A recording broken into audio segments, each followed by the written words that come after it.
One. What's going on, guys? It's the Bigs Podcast, episode number 26. And today we're going to review week 2. It's Monday. I had confetti on my app this morning, and we are going to talk about the week that was. With us first from Denver, Colorado, Jason Ashby. Jason, good week 1. Came up a little short in week 2, but you didn't embarrass yourself here. How you feeling after 2 weeks? Yeah, I feel pretty good. I know that I managed well this week.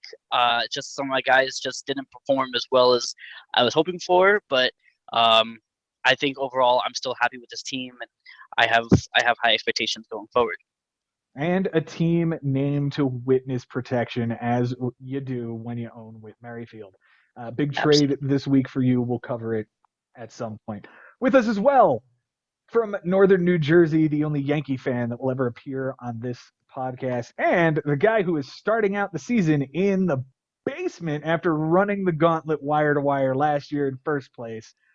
Mike Haber, how you feeling after 2 weeks, buddy? After that intro, I mean, it's great. It's great. My goal is to run wire to wire in last place this year. I did it once in first. I think it'll be a really fun time. Doing it back-to-back years would be something that no one would ever see again. That would be ridiculous. But yeah. I honestly don't think you're going to be down there for too long. I hope not. The schedule is going to be a little bit favorable for you coming up. Yeah. Let's get this thing underway, gentlemen. We are going to talk about the first matchup of the week. And Mike, this is in fact yours. So let's rip the Band-Aid off as quickly as possible. Here we are with a 16-5 loss to your brother Josh, who continues to stay hot. And it's no surprise here. He drafted well. He's hungry. He made a big trade this week. We're watching huge things happen for Josh Haber right now. On Sunday, you guys were tied in home runs. Looks like Josh took that down. You guys were tied in walks given up by a pitcher. Josh took that down as well to give you the 16-5 whooping. On his bench this week, he goes 2 for 12. Mike, is that good? That's pretty good. I would say 6. Yeah, 167 batting average, 2 runs, 2 steals, 2 walks, and 3 strikeouts. None of it plays. His moves this week, he dropped Bryce Elder for Hyun-Jin Ryu on the waiver wire. Okay, just grab yourself another pitcher. Hope he comes back strong. Dropped AJ Puck, dropped Josh Harrison for Tyro Estrada, dropped Hyun-Jin Ryu for Brandon Marsh. You just burned your waiver pick, Josh. Hello. He drops Zach Eflin for Jamison Taillon, 5 innings and a win with 1 earned. Dropped Brandon Marsh for Dakota Hudson, 6 2/3 with a win and nothing earned. Added Francisco Alvarez, the Mets prospect. Dropped Steve Cishek for Brendan Rodgers, and then dropped Brendan Rodgers for something called an Alfredo Rivas. I have no idea who that is. Never heard of that guy before in my life. And then Rivas got dropped for Roberto Perez on Sunday. His key players this week is MVP. We're going to talk about Manny Machado. 389 average, 522 on base percentage, 5 runs, a double, 2 homers, 4 RBIs, 4 walks, and 3 strikeouts. His Cy Young, Chris Flexen, is he going to do this again this year?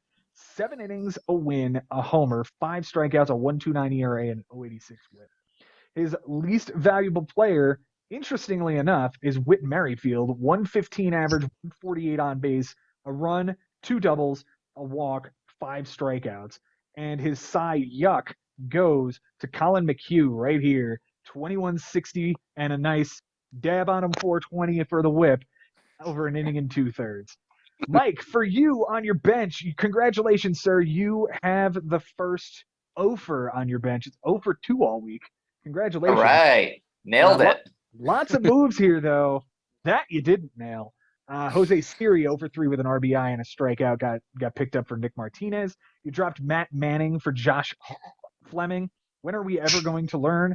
3 1/3, a win, a homer, a walk, 2 strikeouts, an 8.10 ERA, a 150 whip with a relief appearance. You picked up Sheldon Noisy, and yes, that is how you pronounce his last name. I know this because I saw him play in Las Vegas. 1 for 4 with 2 strikeouts. Picked up Nick Gordon. Isn't that the kid up in Minneapolis? Yeah. Minnesota? Okay. 1 for 2. Yeah, D's brother. D's brother. Okay. I always thought Nuts was his brother, but I digress. 1 for 2 with a run and a triple. The streamed triple is really strong there. Then Nick Gordon gets dropped for Aaron Hicks, who goes 0 for 4 with a strikeout. Guy couldn't make it another day after the triple. No. Josh Fleming gets dropped for Jalen Beeks, 2 innings, 2 walks, 2 strikeouts, an 050 whip, and a relief appearance.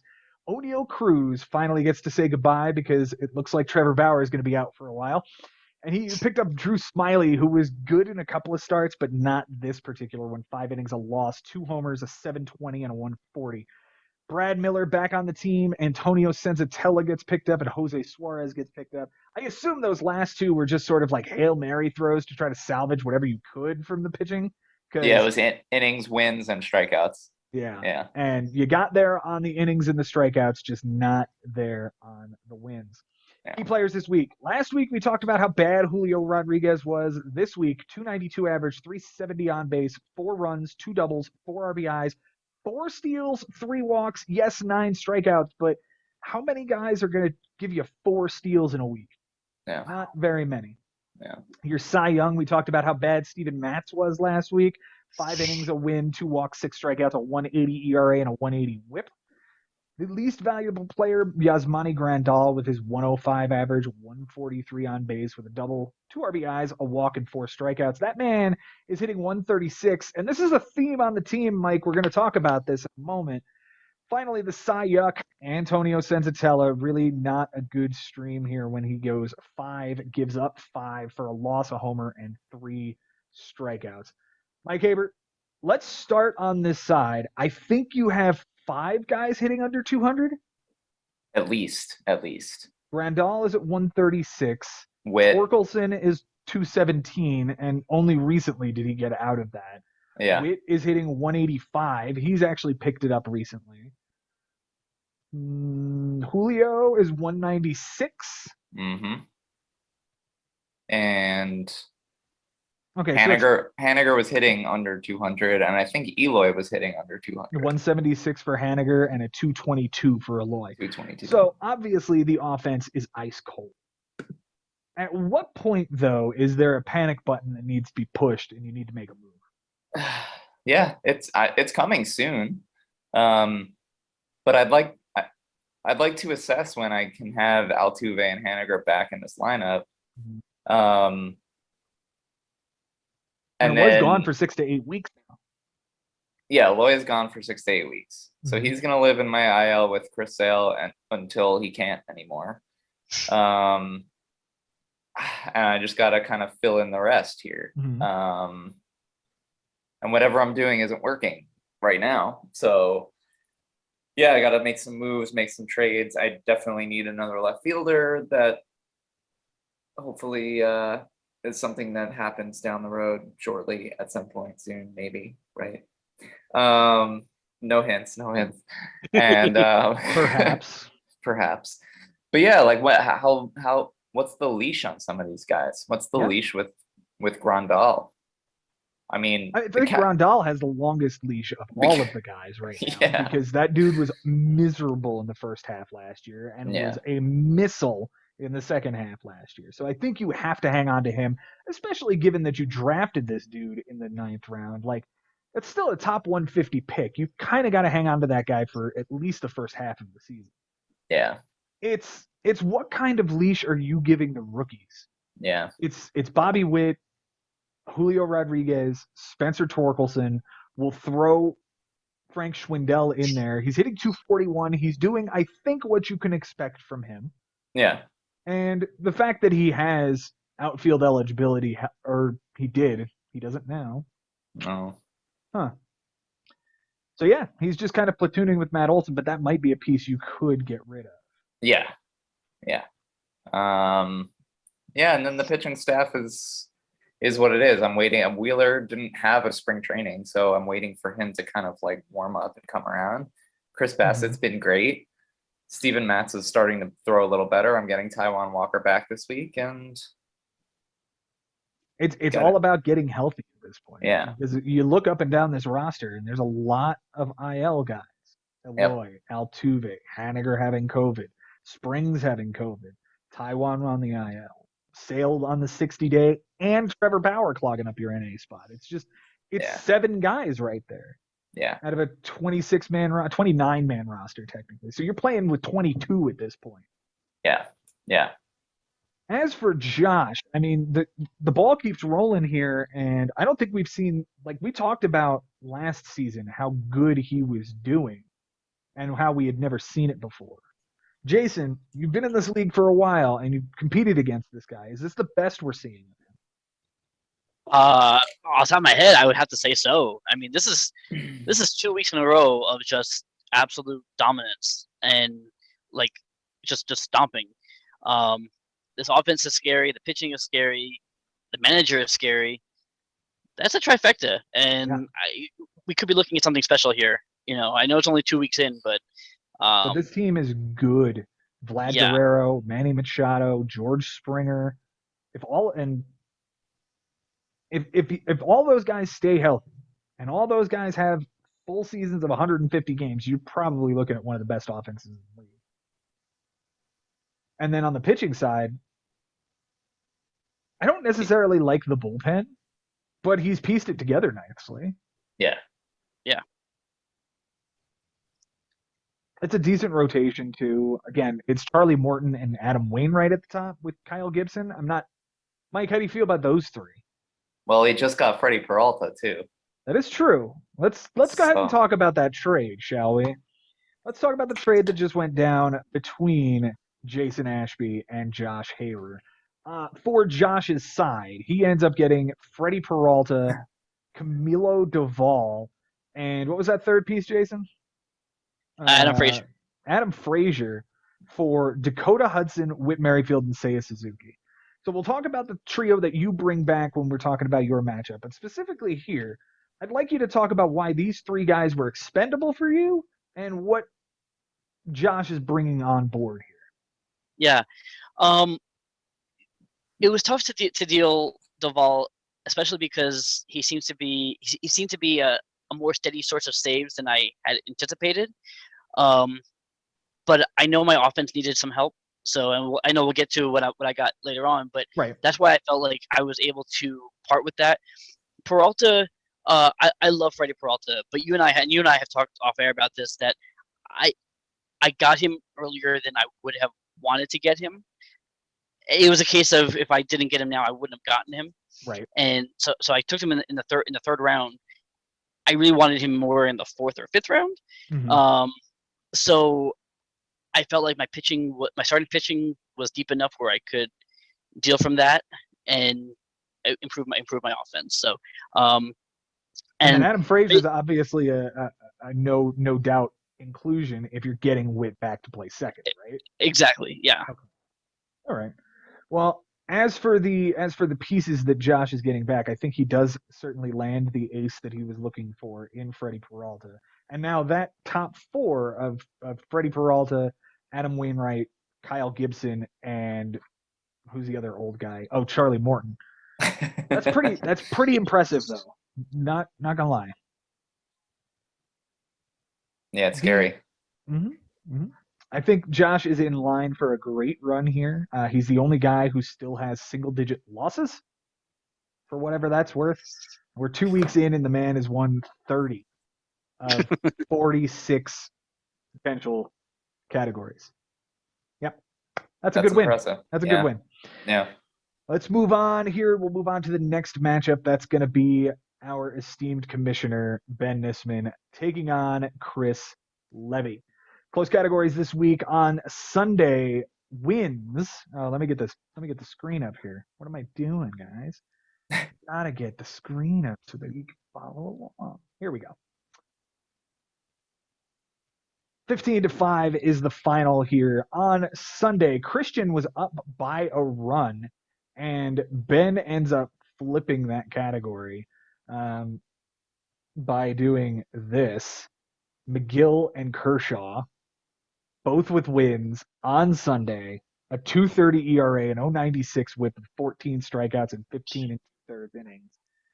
He absolutely rocks Chris with this one. The win flips, the walks He was down. He was ahead by 1. He ends up tying the walk because of the 1 walk that Tyler McGill gives up. Disappointing, I'm sure. Ben wins by 2 home runs. He wins by 1 steal. He wins by a win and a save and 8 strikeouts. Christian, on the other hand, wins by 2 errors, a triple, 3 2/3 innings pitched, and 2 home runs given up by a pitcher. They tied in walks given up by a pitcher. For Ben on his bench this week, Jason, he went 12 for 47. Is that good? You want me to do math on this? Yep, we're a math pod. All right. Our human calculator is not here. Yeah, and this is his matchup. 12 for 47. Let's say, shot in the dark, I'm going to say 217. 255. Okay. Just over 250 because, 12 out of 48 would be 1 out of 4. Okay. Math pod. Math.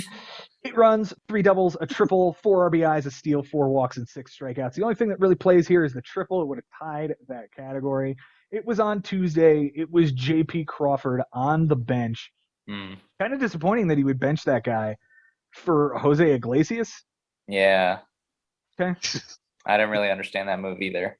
Yeah. And he had just picked up Jose Iglesias for Didi Gregorius the day before. So I guess maybe he felt like he needed to, and then he dropped him the next day. So there must have been something about this particular matchup that he liked. And who was Crawford? Was that against Texas or no? Let's see. The triple. It was at home against Texas. Interesting. Okay. All right. He picks up Sam Hentges, a reliever for Cleveland for Jose Iglesias. Picks up Abraham Toro for Brooks Raley. Mike Yastrzemski gets picked up for Josh Donaldson. And that's the big one that we're going to talk about here until we talk about the trade. But drops Josh Donaldson, trades away Rafael Devers. Why bother drafting a third baseman if this was the plan? Jose Alvarez gets picked up for Mike Yastrzemski. Jackie Bradley Jr. for Carlos Santana. If you were watching on TikTok, you saw that I made a video. The end of the era has come. Carlos Santana is no longer a part of Ben Nissman's team. Moment of silence, gentlemen. Okay, that's enough. Jose Urania picked up for Abraham Toro. Brock Burke for Jackie Bradley Jr. And Jose Iglesias gets picked back up for Brock Burke and Harrison Bader for Jose Urania. 10 ads, 6 hitters, 4 relievers. For Christian this week on his bench, Mike Haber, he goes 12 for 56. Oh man, I'm the one that did this math too. You should 12 for 60 is 1/5. So which is 200. This is a little better than that. So 230. 214. Okay. 8 Thanks, runs, Mike. a double, a homer, 5 RBIs, 6 steals on the bench, 11 walks, and 18 strikeouts. Obviously, the steals, when you lose by 1 and have 3 times what you had in the lineup on your bench, gross. Let's take a look at this absolute horror show we're going to see. So on the 19th, here, Tony Kemp on the bench, Avisail Garcia on the bench, both getting steals. You talk about Jonathan VR. You can talk about any one of the outfielders. Yeah. The next one was on the 23rd. So on Saturday, he leaves 2 on the bench. Here they are with Willie Adames and Jonathan VR, the exact opposite pair that I had mentioned a moment ago. And then on Sunday, he's now left 4 on the bench, and he's probably losing this stat. And what happens? 2 more on the bench from Adalberto Mondesi. Insanity that he has that guy on his team. He has this many steals on the team. He loses. Incredible. Let's see. Spencer Patton got picked up for Daniel Vogelback. Keegan Thompson, Jonah Heim, and Kyle Higashioka all got picked up. Jonah Heim gets picked up and dropped within a minute. Maybe he wasn't in the lineup. I don't know. I think that's what it was. Okay. I mean, I guess it's kind of a rookie. Maybe it is a rookie mistake, not waiting till the lineups come out. Yeah, it could be. Michael Pineda got picked up for Eric Fetty. Dan Vogelback back on the team for Brent Suter. Tucker Barnhart for Kyle Higashioka. So he's rotating catchers, obviously. We're seeing this be a theme here. Max Stassi for Tucker Barnhart. He ends up getting Josh Donaldson that Ben dropped a couple of days prior for Dan Vogelback. He picks up Paul Blackburn. He drops Paul Blackburn. And he picks up Yadier Molina as his final catcher of the week. How many catchers did he pick up? 1, 2, 3, 4, 5 different guys were on his squad that were catcher eligible. Well, I know the Barnhart Stassi was, so the Tigers got rained out. So I know that was one. And yeah, I think the Heim, I think he was out of the lineup that day or something like that. He used all 12 of his ads, 7 hitters, 5 of them obviously being catchers, 2 starters, and 3 relievers. For key players this week, we'll start with Ben, who won the week. J.P. Crawford, the guy whose triple he benched.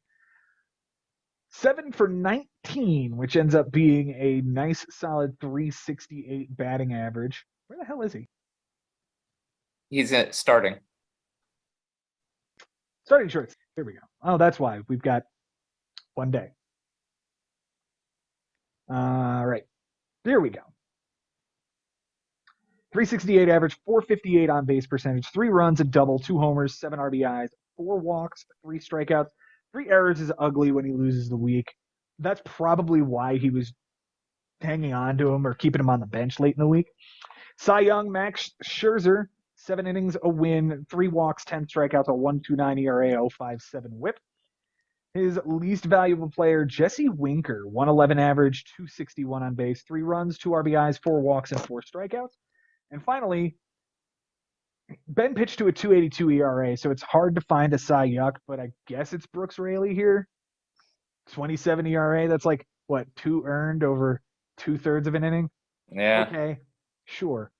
For Christian, his MVP this week, well, his offense wasn't very good. He only won errors, triples, and runs. So who got him the triples? Well, we're going to start with Cedric Mullins. 280 average, 419 on base, 5 runs, 2 doubles, a triple, 2 stolen bases, 4 walks, and 3 strikeouts. Yeah, good solid week from him. Kevin Gossman, 8 innings, a win, 8 strikeouts, a 1.13 and an 0.88. That was a hell of a start. I remember that one. Yeah. His least valuable player, Jared Walsh, 2 runs, 2 RBIs, a walk, 8 strikeouts, an 0.67 batting average, a 1.76 on base percentage. Gross. Eric Fetty is the Cy Yuck, 3 1/3, a loss, a homer, a walk, 3 strikeouts, 16.20 ERA, 2.70 WHIP. Gentlemen, it's that time to begin discussing this matchup, and I really wish Ben was here so we could talk about his third base situation and what he did. I guess what we do need to talk about here is the other trade that happened this week that involved both Christian and Costas. So for Christian, he gets back Liam Hendricks and Jared Kelnick. Mike, let's talk about those two specifically and how they fit into this lineup. Yeah, I mean, we said it from the beginning that Costas was closer heavy. I mean, Liam Hendricks was his first overall pick, right? Or was it Hader? I don't know, but one of the interchangeable. And with Romano, with Josh Hader, with David Robertson, who's stepped up into a closer role, with Joe Barlow, I think is also on Costas' team. Like, he's good, and he could afford to trade off Hendricks. He really could. And the White Sox have been really slow out of the gate. Offensively, they've been sluggish. I know because I had 2 of them for the past 2 weeks. So Hendricks hasn't had a lot of save chances. He's been battling some minor injuries. And Costas is the kind of guy that he values speed. He values guys that can get on base at the top of the lineup and run and score runs. And he got exactly what he wanted. Absolutely. He found the guy who drafted the guys that he liked. Adalberto Mondesi and Cedric Mullins. Those 2 guys are exactly what they were last year. He's going to have a bad time because Mondesi's not going to play as much. However, if Mondesi's healthy and Cedric Mullins is what he was, or at least some semblance of what he was, I don't think we'll see 30-30. But 25-25 would be fine. Yeah, it's doable. Get it for Christian specifically, getting back Liam Hendriks solidifies that bullpen that already had Emilio Pagan, who's closing in Minnesota, Edwin Diaz in New York, Corey Knebel in Philadelphia. You add Liam Hendriks to this, that's 4 solid closers that you can go to war with. And all of a sudden, we've got now the haves and the have-nots in the bullpen. It's really becoming apparent that if you don't have more than one person, there are those that do and everybody else. Yep. Yeah. And let's not forget, Kalenic, that outfield is right now, I mean, you got Bryce Harper, but aside from that, Adolis Garcia has been Miles Straw is okay, but I feel like if Kalenic can reach that potential, that helps really solidify that outfield more. Yeah. Yeah, the outfield was a concern. Kalenic's gonna have to ride the pine for a minute though.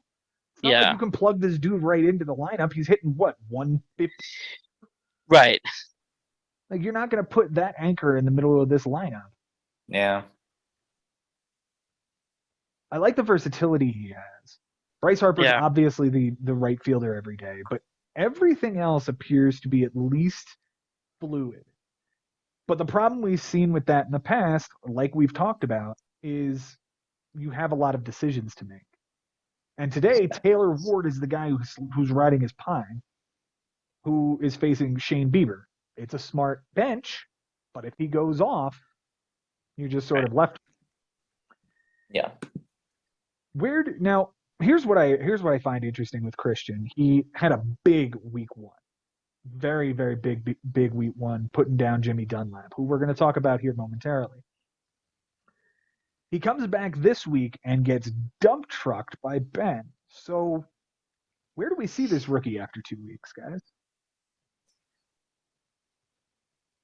I think that's what it is, though. I think he's rookie, right? I mean, and going against someone like Ben in week 2, that's a welcome to the league. I mean, you know, no slight on Jimmy, but you're facing Ben week 2. That's a a hazing. Mm-hmm. But I think if he can learn, if he can learn to look at the lineups, not have to do the catcher roulette that he was doing all week, I think he can grow. I love his team. I think it's very strong. Adding Hendriks, if Hendriks, to that bullpen with now, like you said, with Pagan and Diaz and Knebel, that gives him 4 legitimate closers. Mm-hmm. He's gonna win saves, pretty much every week. So here's the thing: there's probably 3 or 4 of us that have enough closers that you're gonna fight every single week. Ben, Costas, myself, now Christian, and not for nothing, but Levo put up 5 saves this week. There are some guys who will peak and valley and jump in and out of it, but this was a hell of a move for him and put him in that upper echelon with Costas and Ben as bullpens. Yeah, agreed. Great move for him, and I don't feel like he gave up much. Where did he get Mondesi in the draft? Was that some sort of top pick that we didn't know about? He got him in the 4th round. Yeah. Wow. Yeah. Really early. And Mullins was 2. the 3rd round. Third round. So Costas gives up his 1st rounder for Christian's 3rd and 4th rounder. And then Costas throws in his 9th rounder for whatever Keegan Thompson is. Because that was a free agent ad. I mean, this Keegan Thompson thing reeks of Logan Webb. I'm not going to lie. This dude that we don't really know a whole lot about, but we've heard his name a few times. Yeah. I'll be interested to see what happens. He has to find his way into the rotation to really have strong value. What if he ends up taking over the closer's role from Robertson in the 6th week?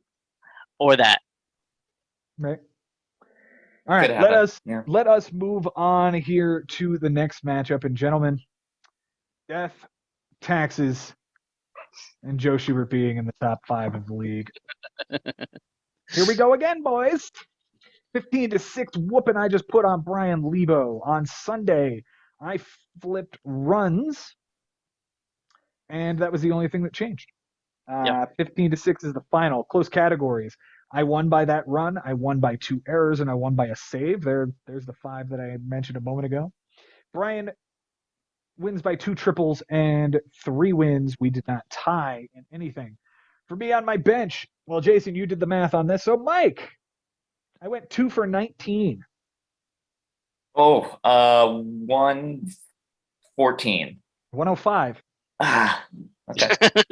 With a run, 3 walks, 4 strikeouts, nothing plays. I was once again benching a lot of pitching this week because I had such a nice ERA and was able to creep to the minimum. Got to 46 and a third this week. My ads this week, Brandon Marsh for Jose Alvarado, Paul Blackburn for Brandon Marsh. I loved the idea of that start, but decided maybe I don't need it because I was already doing well in the pitching department. So I dropped him so nobody else could have him since he would be on waivers for the start. Rowdy Tellez gets added for Darren Ruff. Went a couple of days without doing anything, and then let's talk about Sunday. Let's just talk about what happened on Sunday, because I'm sure anybody who is actively watching the transactions list saw me, Justin Steele, and Spencer Howard playing a game of what the fuck. I woke up that morning and Yandy Diaz was placed on the COVID IL list after popping positive. He hadn't played in the game before, but he was day to day, so I couldn't do anything. When I woke up that morning, I said, okay, cool. I'm going to go ahead and pick somebody up, move Diaz into the IL spot, be a pitcher so I can guarantee myself the inning and 2/3 I needed in order to get over the minimum. So Justin Steele starting against Pittsburgh in Wrigley. Cool, we're good to go. But then Yandy Diaz not only gets taken off of the IL, but is in the lineup and am I only available first baseman because Rowdy Tellez was facing a lefty and Luke Voigt, you'll see in a moment, got put on the IL. So I had to find some way to get Yandy Diaz back in the lineup. I have to drop Justin Steele and activate Yandy Diaz. 2 hours goes by and Luke Voigt gets put on the IL with a bum bicep. So I add Justin Steele back. And then I start looking at the weather. And the weather in Wrigley does not look good. And if by chance they get rained out, I don't have that inning and 2/3 that I've guaranteed myself. Okay, let's find a better game. I looked through the bunch of the starters and I noticed that Garrett Richards was opening for Texas. Okay, let's do that. Spencer Howard for Justin Steele. And then some other bullshit happened and I had to back him out again and move people around, and it was a mess. It was an absolute mess, but at the end of the day, I got my innings and I got what I needed, and I was lucky to have the moves. My most valuable hitter this week is Wander Jocker Jazz. I'm totally taking Jazz. 273 average, 304 on base percentage, 4 runs, a double, 2 homers, 5 RBIs, 4 steals, a walk, 7 strikeouts, and 2 errors. Again, he's 23. He's really good. I'll take this garbage if I have to. My Cy Young was both guys with the last name of Lopez. Jorge gave me 3 2/3, 3 saves, 7 strikeouts, and an 0.55 whip. Hi, Mike Haber. I am so angry. And of course, Pablo, 7 innings, a win, 9 strikeouts, nothing earned, in an 0.43. My least valuable hitter, Chris Taylor, has been rather disappointing so far this year. 2 runs, an RBI, 4 walks, 7 strikeouts, 133 average, 300 on base. The Cy Yuck, Drew Steckenrider, 10-13 ERA, 2.25 whip, and a loss. It was really disappointing because I thought this dude was going to be the lockdown guy in Seattle, or at least in the mix, and he hasn't been. So, Well, in fairness, I don't think there's been very many save opportunities at all in Seattle. that's true. I don't think Castillo has very many saves. I know Seawald's on the IL, I think. Mm-hmm. I don't think anybody's getting saves in Seattle. Not right now, anyway. Over to Brian's team. Mike Haber, he went 10 for 42. 10 for 42. So 1 for 4 is 250. So let's go 257. You went the wrong direction. It's 238.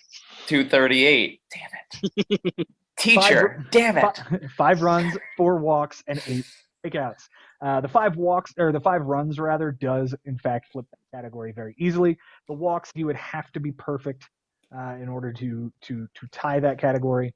And his moves this week: Chris Archer, 4 1/3 and no decision, 2 earned against Kansas City. I didn't like that start very much at all, but he survived it. Did drop JT Brubaker and Jamison Tyone.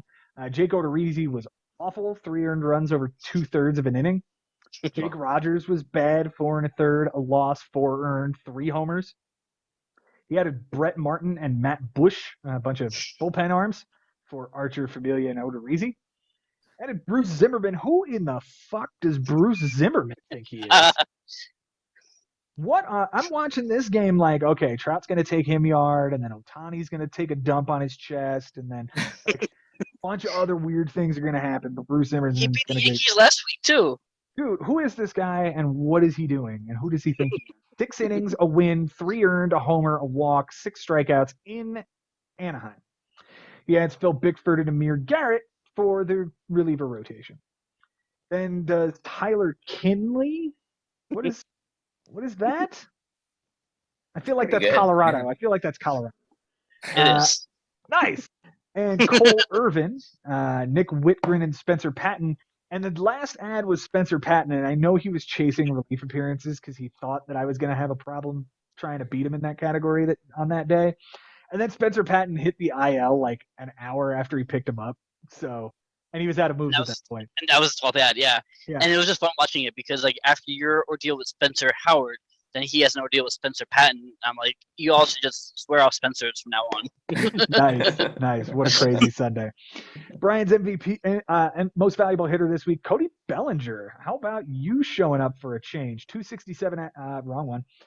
304 average and on base percentage, 3 runs, 2 doubles, a triple, 3 homers, 7 RBIs, and 8 strikeouts. The Cy Young is Tariq Skubal, 6 innings, a win, 6 strikeouts, nothing earned, an 083 whip.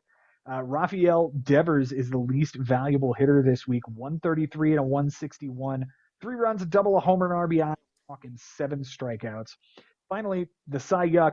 Can we stop with Patrick Corbin? Can we please stop trying to make this guy a thing? He threw his arm out in 2019. That was 3 years ago now. Please stop.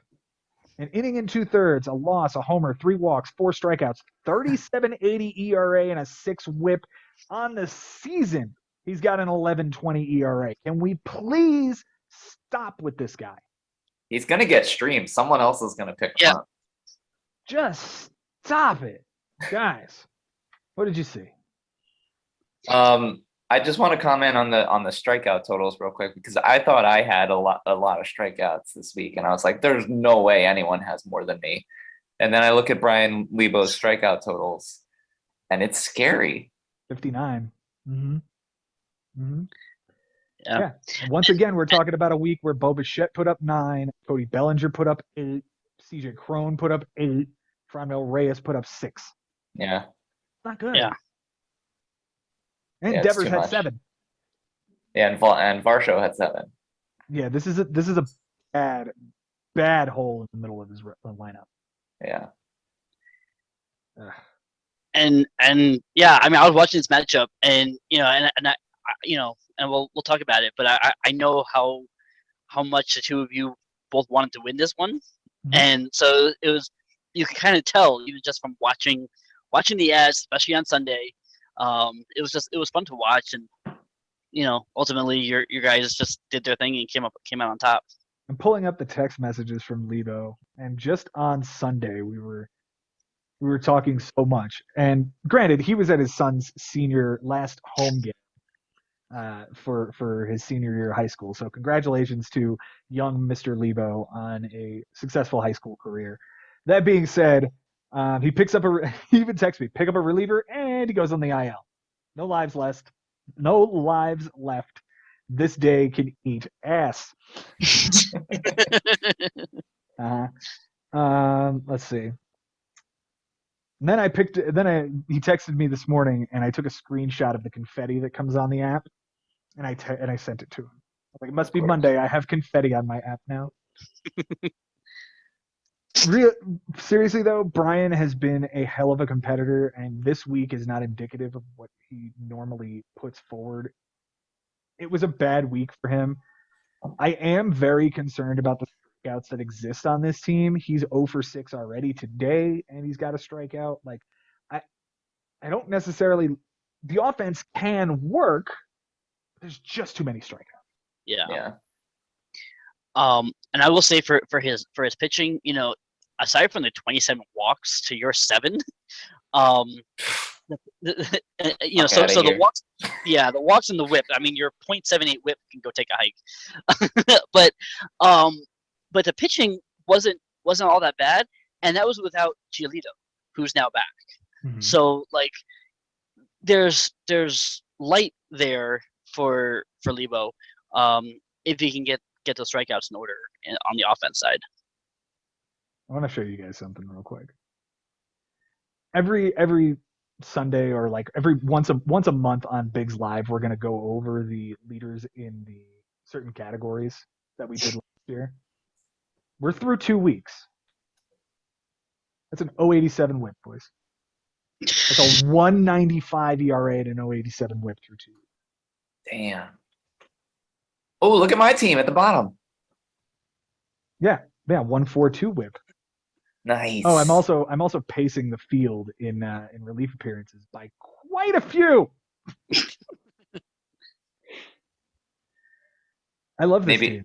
Yeah. I absolutely love this team, and I'm amazed that I got as many of the pieces that I really, really wanted. Yeah. For Lebo, man, just throw this one in the garbage and move on. Like, I really think that this is just one of those bad weeks where the offense didn't come to play and the pitching. Your decision to stream Corbin to add Familia and Jake Odorizzi did him in. Those a 40-50 out of Odorizzi, a 37-80 out of Corbin, and a 20-25 out of Familia. You're not recovering from that. Yeah, not against me. No. not that rotation. Nope. All right, let us move on to the next matchup here. We're going to talk about Jason and his matchup with Chris Levy. Right here.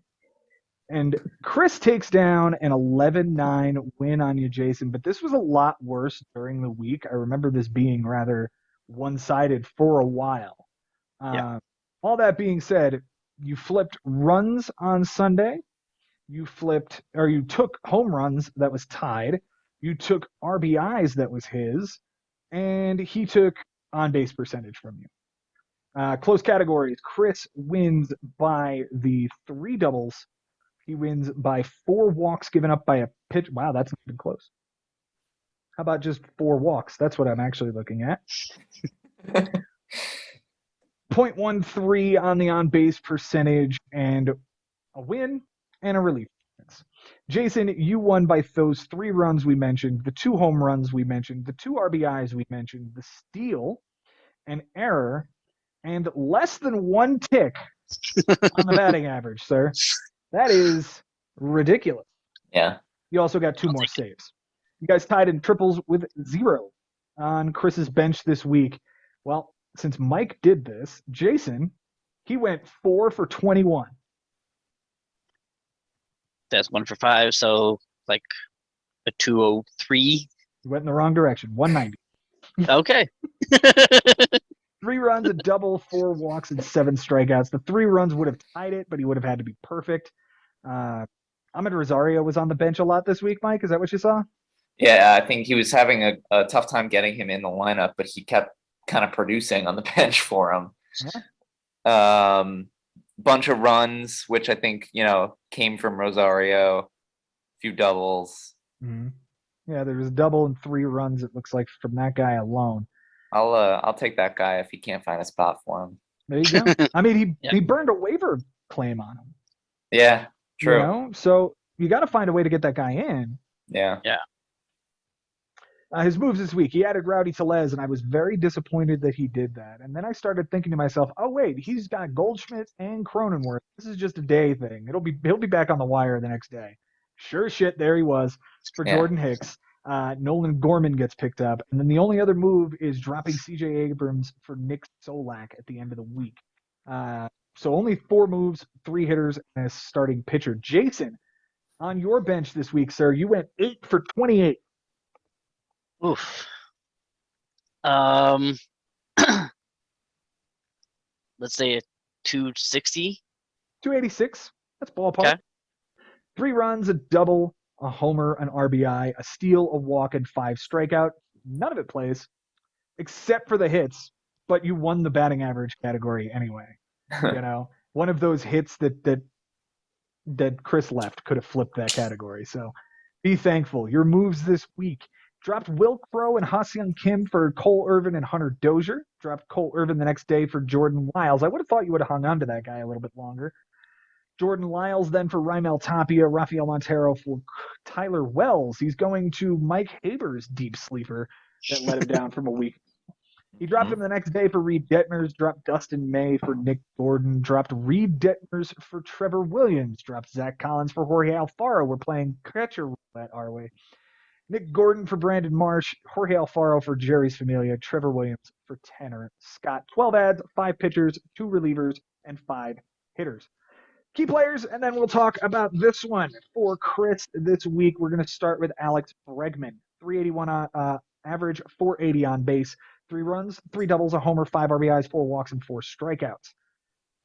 His Cy Young is Max Fried. 7 innings, a win, 8 strikeouts, nothing earned, an 0.29 whip.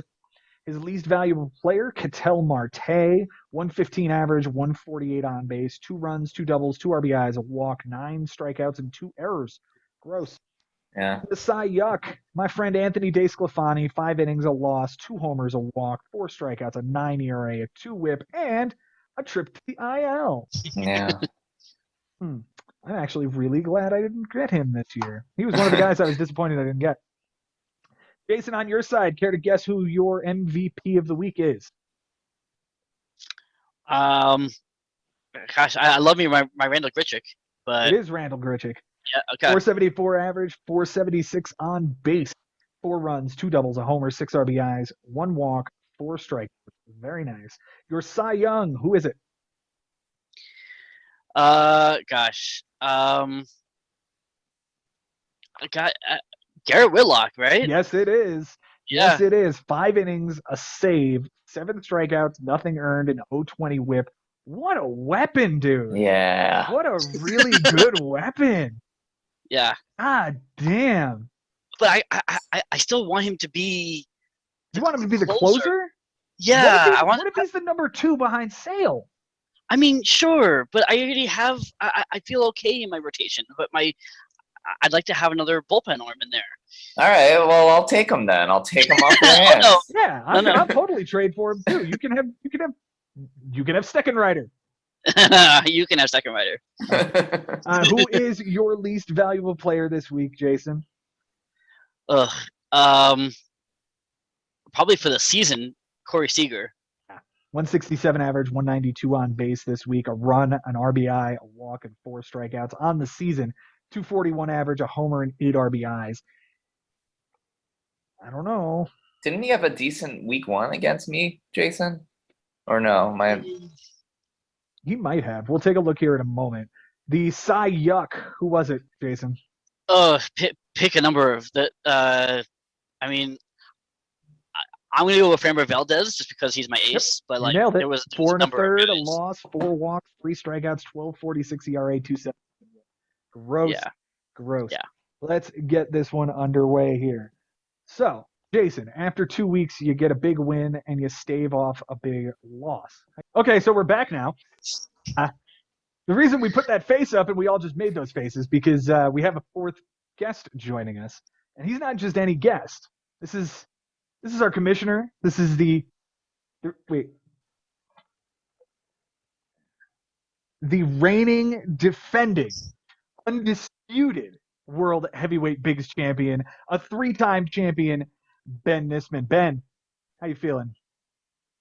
Feeling great, man. Looking forward to talking to you guys about week 2. I know you broke down some of it, but I can't wait, man, because this is a week that I feel good about. And why not, right? Because there are a lot of guys that, although they drafted probably arguably a better team, they wish they were in the position that you and I are in. But a lot more to say going forward. So get us going, Joe. All right.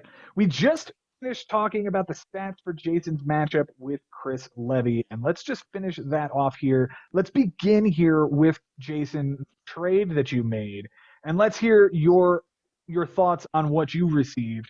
You got back Dakota Hudson, Whit Merrifield, and Seiya Suzuki for Freddie Peralta, Adam Frazier, and Camilo Doval. Yeah. So my offense has been kind of a weak point for me so far early on in the season. My pitching was kind of a strength, so I dealt from that. I've always loved Whit Merrifield. Having that second base Merrifield eligibility is huge. I know he's struggling to begin the season, but I really think that he's going to come around and give me something. I know I have Jonathan India coming back off the IL, so I'll plug and play Merrifield somewhere in the outfield, along with Suzuki, who I was tepid about in the draft. I kind of avoided him, but he's been hitting really well. He's looking like he's acclimated to American pitching, so I'm hoping that he's going to be the real deal. And then Hudson, like originally it was just going to be those two, and I was like, well, I feel like somebody like Hudson is somebody that is better than I was going to get off the wire anyway. So I just had him throw in Hudson with me. I like Dakota Hudson. I think he's going to have a strong year once he gets ramped up and gets a few more innings under his belt. I'm happy with my return. I think it helps really balance out my lineup a little bit more. I think it's a great move for you. I will be interested to see how you get these pieces working together with when Jonathan India comes back, because you're going to be looking at India and Merrifield as a second base combination. And then your outfield is Jo Adell, Randall Grichuk, Raimel Tapia, and now Seiya Suzuki with Hunter Dozier's on this team. Whit Merrifield might have to be in there at some point. Schwarber can play out there as well. So there's a lot of moving parts here. I wonder what's going to eventually shake out as your core guys that you're going with every single day. Ben, what are you thinking about this trade? I think Jason did a great job. I think a lot of it just depends on how we all feel about Suzuki. Do we think he's the real deal, or do we think the league is going to adjust to him quickly? And how quickly is the question. It's going to happen eventually, but if it takes a while, then Jason got a steal, because it means that this guy could be Rookie of the Year. As far as what Whit Merrifield is right now, it's hard to say. You know that you're getting 162 games out of him. That's the biggest payoff for me, at least, and his position eligibility, of course. But I like the Royals lineup, so I don't know, man. It's hard to say, because I just don't know if this guy is a guy that's regressing. But the fact that Jason was also able to get Dakota Hudson thrown in there, no, I think that's the part of the, maybe the hugest part of the trade. Because if that guy turns out to be like a Wainwright of last year, then this rotation can be devastating. Bueller, Valdez, Kikuchi, Dakota Hudson, when Soroka comes back. So, Jason did everything he had to this week to mitigate a loss. Like, this could have been a lot worse. And Sunday, it wasn't looking pretty. And that's how good Jason is at this, that he was able to handle this and make it 11-9. I was, honestly, no offense, Jason, I was kind of hoping that maybe Chris could take a beat, because I'm afraid that this is a dangerous team this year. So good job on him. And I guess you guys talked about Josh's end, so I'll refrain from saying what I feel about this, unless I'm entitled to say it now. We did cover that back on Josh's side of things in a minute or less. Okay, I think I can do that. Well, firstly, I guess, is Adam Frazier the same thing as Whit Merrifield? Like, that's really what the trade-off is. Like, to me, who's better between those two guys? And Doval, okay, so he sets himself up to have some kind of a bullpen, but is Jake McGee the closer right now, guys? It's either that or Doval. Yeah. Right. He was also talking to me to try to get Rogers. So he obviously wanted pieces from that. Okay, so, he kind of protects it by having both. That's great. I don't know if that's enough to compete, but it's at least maybe a chip later on if he needs it to push to. If he moves both of those guys, he could get something really, really nice at the deadline. So that's a minute for me. I think both of these guys did really well. I lean towards Jason to having the possible the edge, I guess, because those hitters, if those hitters can dominate Whit Merrifield and Suzuki, that's a game changer. Mike Haber, how are you feeling about this trade? Who wins out immediately in the long term? The key for me is Freddie Peralta, because if he returns to any sort of form that he was last year, like now the first place team in our league has this ace up its sleeve. And that's scary. But, you know, they both sides got exactly what they needed here. So it's hard for me to say that there's a clear winner. Like, if Freddie Peralta turns out to be a star, like, that's great for Josh, but Jason also got Seiya Suzuki and Whit Merrifield. And and so long as Whit Merrifield isn't regressing, because we are seeing a little bit of a slump here in the first couple of weeks. He's hitting like 130. He's not going to hit 130 forever. No. He'll be a 280 to 300 hitter. Yeah. He already has 3 steals, which, you know, speaks to he is still stealing bases, even if he's not hitting as well as he usually does. Right. I'm also the other thing is that, to me, and I know it's crazy, but it's possible that Hudson has a better year than Peralta. That wouldn't stun me. I realize right now Freddie Peralta's here and Hudson's here. But things can change very, very quickly in a year. So I really hope this is a trade that works out for both teams. I want to see both of these guys at the top of the standings all season long. And we're seeing one of them at the top of the standings currently. And Jason holding steady in the 6th spot right now. We'd like to see that. Just the top 6 are the ones that get in. Just get to the dance. That's all that matters.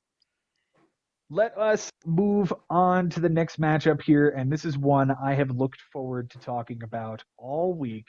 And I wasn't even the one doing the research for this one. So I know that there are people on this panel and people in this league who want to hear about the matchup that just went down between Kostas Paragis and Frank Bucco. A 14-7 win for Frank. Basically turning last week right on its ear and right back at 500, and good for him on bouncing back this way. On Sunday, Frank flipped runs. He untied homers. He flipped RBIs. He untied steals. And he lost relief appearances. Pretty good. Yeah, close categories overall. Yeah, absolutely. For the close categories overall, he wins the runs by 4. He wins the homers by 2. He wins the RBIs by 4. He wins walks by 1. And Kostas wins by the triple. They did not tie in anything. It's got to be said right here, though, that those 2 offensive outputs are putrid. We got a 199 and a 238 with 3 homers and 16 RBIs and 5 homers and 20 RBIs. It's not very good. But the fact that Frank was able to mitigate all of those and take all of those categories from Kostas on a Sunday, well done, sir. Well done. On his bench this week, Ben, 2 for 23. Nice. Thanks. Wow, good job. 073? 087? Very good. Very good. Oh. And this is the 2nd week in a row that Frank has an average on his bench under 120. Wow. He had 111 last week and now 087 this week. He has a run, an RBI, 2 walks, and 9 strikeouts. None of it plays. And the more shocking thing about this is he only used 5 adds this week. He adds Miles Michaelis for a 5-inning, nothing earned, no decision against Miami, dropping Keegan Aiken. He picks up Isaiah Kiner-Falefa. He drops Ishmael Knowledge Friend. I don't know. Taylor Ward also gets dropped for Dylan Peters. Matt Strom for Spencer Strider. We hardly knew ye, and 2 weeks later, you were gone. Ramon Laureano after the bell gets picked up for Sean Doolittle. Used 5. His key players this week, we're going to first talk about Austin Riley. 381 average, 409 on base, 3 runs, 3 doubles, 2 homers, 4 RBIs, a steal, a walk, 5 strikeouts, and an error. His Cy Young is Kyle Hendricks, 11 1/3, a win, 2 walks, 8 strikeouts, a 1.59 and an 0.79. His least valuable hitter is Will Smith, not the guy who slapped Chris Rock or the guy who used to close in Atlanta. 154 average, 313 on base, 2 runs, 2 walks, and 3 strikeouts. His Cy Yuck is Dylan Cease, 5 1/3, a loss, a homer, 2 walks, 3 strikeouts, a 6.75, and a 1.88. Okay. Before I move to Costas, Frank threw to a 2.72 ERA and a 1.06 WHIP. 59 innings, didn't chase it. Lost strikeouts, didn't chase it.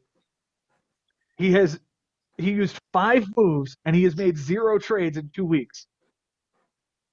Can somebody please go check on Frank and make sure he's okay?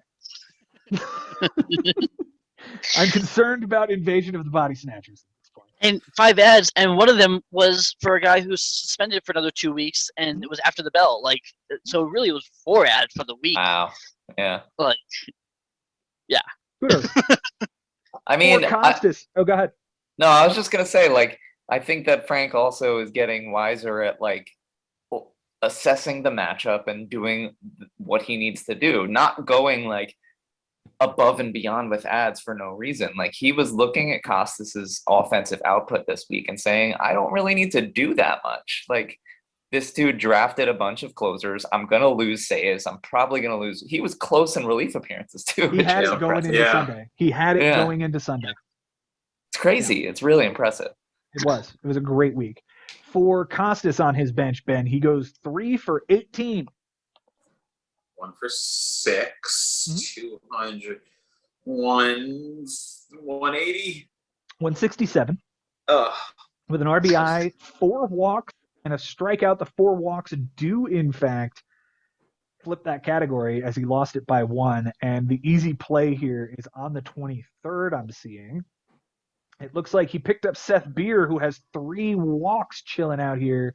And instead he's playing Jared Kelnick, who gave him a steal, but he lost that category. Or he could have just, played somebody else out of the lineup to get him into the utility spot. The unfortunate part is this dude is tearing the cover off the ball. He's the only one for Arizona that is, and he's utility only. Yeah. That sucks. His ads this week, Gabrielle Moreno, the catcher prospect for Toronto, gets picked up for Andres Jimenez, and he adds Seth Brown. He drops Seth Brown for whatever a Joey Kriebel is.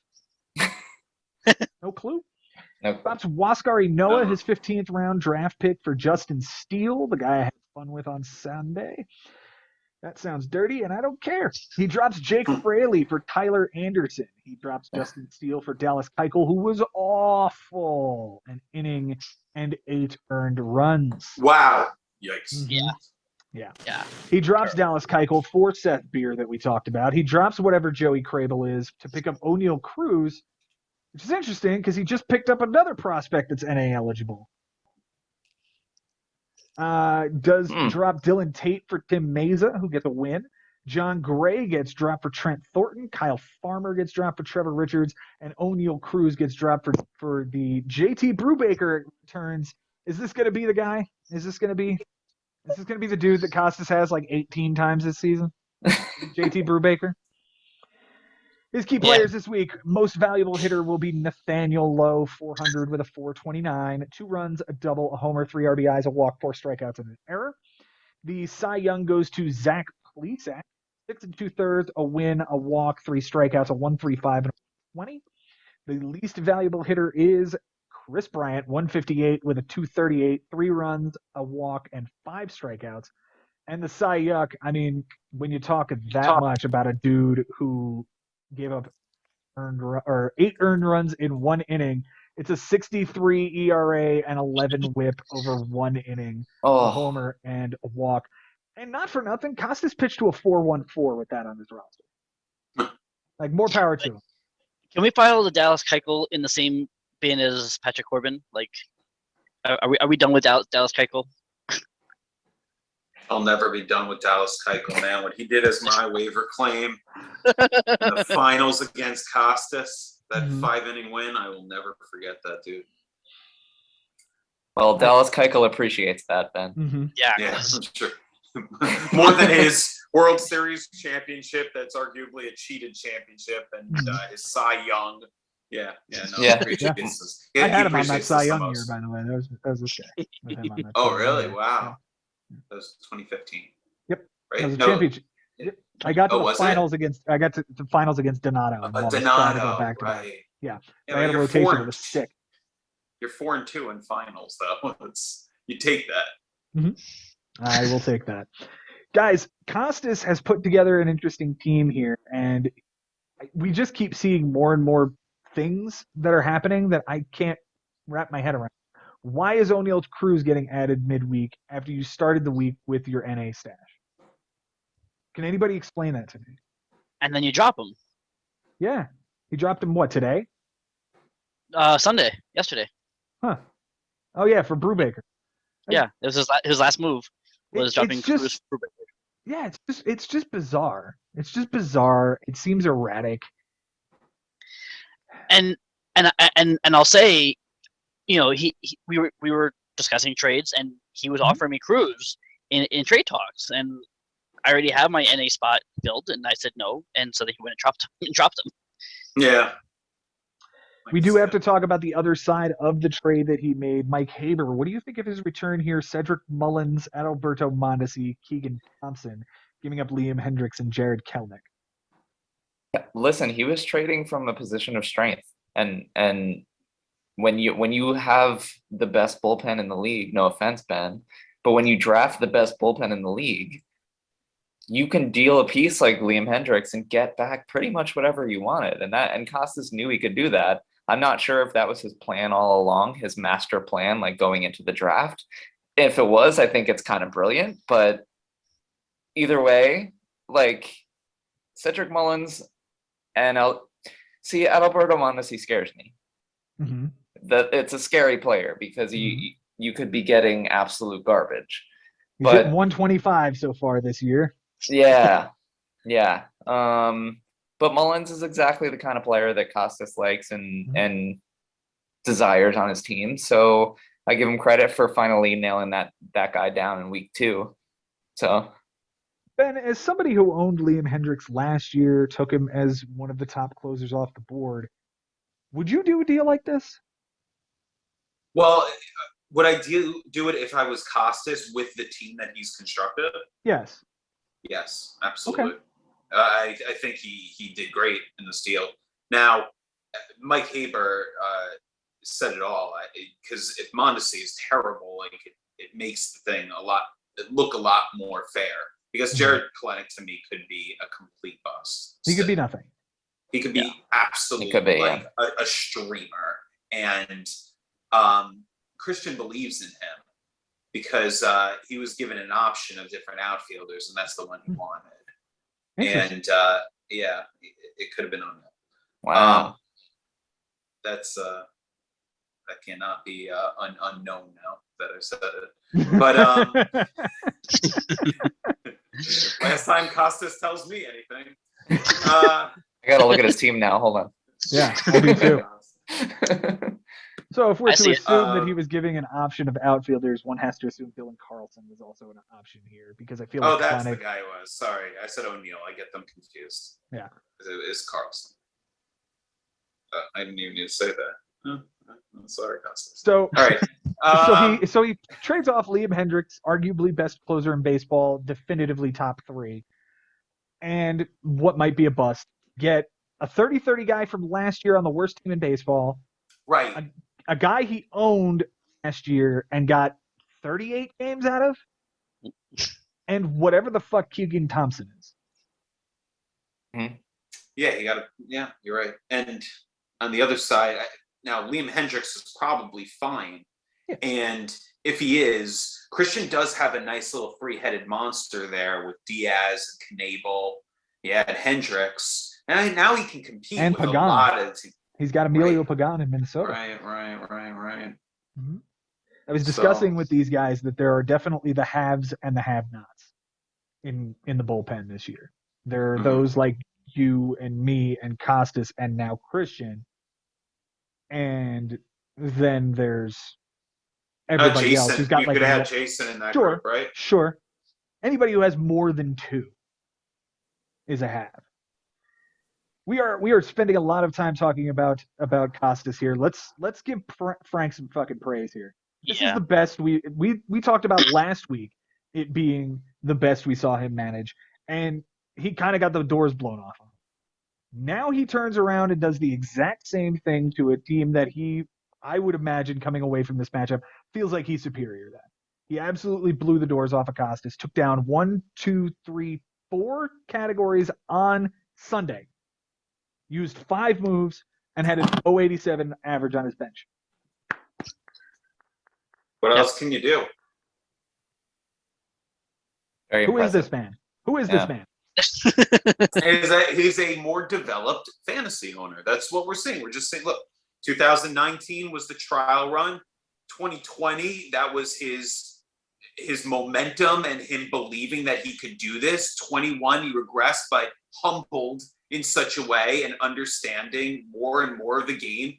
And look, he's like we all are, like we're all learning. He's learning too. And he's going to have some setbacks. It's going to happen. He's going to have some weeks where he left a bunch of crap on the bench and said, you know what, there was possibly 4 categories that could have swung. But he'll move on and he's going to get better at turning the page and he's always been pretty good at that and just trying to think, I need to collect the W. Somehow, let me figure out a way to collect the W. And he's just playing with a lot more confidence, which I'd like to see. When I spoke to him on the phone, I was asking him about, like, wow, you don't have that many ads. And he's like, yeah, I'm good. The team is good right now. And I was, wow, okay. Yeah, that's confidence to me. That's saying, like, I don't need that to win. I have to think about week 6, week 12, week 18, So it's not always necessary to make all these quick flips. It could help you in the short run, but if someone else benefits from that, you'll be kicking yourself. So I think he's learning from his regrets, and that's a confident player that's getting developed, and I love seeing it. Hats off to him. Guys, anything else to add? Frank has been unreal in the first 2 weeks. It is refreshing is the word I want. I wanted to keep it up. Yeah. Stay true, stay strong, don't waver, and have yourself a good season. You have he has a great team, so make it happen. He does have a good team. Yep. Power to you, Frank. Keep it up. You're my pick to go to the playoffs this year. Don't get up. All right, we'll move on to the next matchup here. And hey, I think celebration is in order as Matt Losi gets his first win in the bigs here. Congratulations, sir. 12-8 victory over Mike Sherman. Sunday, well, they were tied in wins. Matt blew the doors off of that one. He was down. Okay, he was ahead by 5 walks by a pitcher and ends up taking that as well. Close categories. Mike wins by 2 errors. Oh, no, by the error. 2 losses and 10 ticks on the whip. Matt wins by the triple and 2 walks given up by the pitcher. And they tied in doubles. For Matt, who won the week on his bench, Benjamin, it is 18 for 63. Yeah. Okay. 278. 286. It's pretty good. Yeah, pretty good. That's my next guess. He had 6 runs, 5 doubles, 3 homers, 11 RBIs, 7 walks, and 20 strikeouts. The 5 doubles is really what plays. And some of them were pretty obvious. Here's one that I found interesting. Gleyber Torres here with the double, 2 for 3, looks like with a walk. Michael Chavis, 0 for 5 with 4 strikeouts at second base. He had picked Michael Chavis up a couple of days earlier and also gotten an 0 for 4.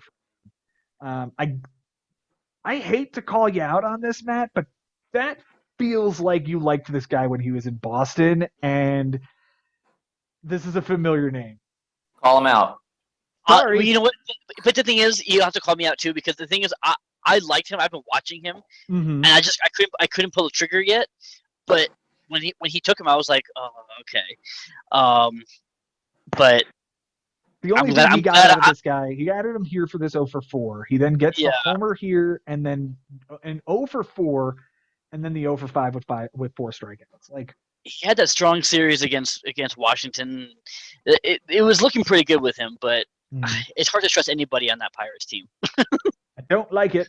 His moves this week, he dropped John Means. Rest in peace, John Means, 2022 season. At the end of 2023, I suppose. For Chad Kuhl, 6 innings, a win, a walk, 4 strikeouts, and an 0.50 whip. Ben, we're 4 years removed from this guy being important. Yeah, but he's still relevant somehow, huh? Somehow he seems to be the only one. No, he's been a pretty good pitcher so far. Yeah. Matt dropped Michael Lorenzen for Victor Arano. I'm streaming Michael Lorenzen today, so thank you for that. Yeah, you know what? I was tempted to do that, Joe, so I'm really curious how that's going to go. I just, just because the Guardians didn't score yesterday, basically, so I'm like, they might just break out. So and it's at home. I like the start at home. Domingo Acevedo gets dropped for Holby Milner, whoever that is. Dropped Jose Quintana for Dalton Jeffries, 6 innings, a loss, and an 0.50 whip with 5 strikeouts. Nothing earned, but he gave up an unearned run and lost the game. Dropped Will Myers for Michael Chavis, as mentioned earlier. Mike Haber, your thoughts on a free agent Will Myers? He can stay there. Okay. His key players this week will start with Ty France. Oh, huge week. 600. That's just the day. He was huge. He's huge, yeah. Ty France, right there. Here we go. 500 average, 552 on base, 7 runs, a double, 3 homers, 10 RBIs, 2 walks, and 2 strikeouts. His Cy Young is Chad Kuhl, 12 innings, 2 wins, 3 walks, 8 strikeouts, 0.75 ERA, 0.75 whip. What? The least valuable player is Michael Chavis. No hits, 5 strikeouts. It was a mess. And the Cy Young is Michael Lorenzen, 3 1/3, a loss, a homer, 2 walks, strikeouts, a 10.80 ERA, and a 1.80 whip. That start was in Houston. Like, what did you expect? That's a much better team. Like, I don't know. For Mr. Sherman this week on his bench, Benjamin, he went 9 for 56. Good. It is pretty good.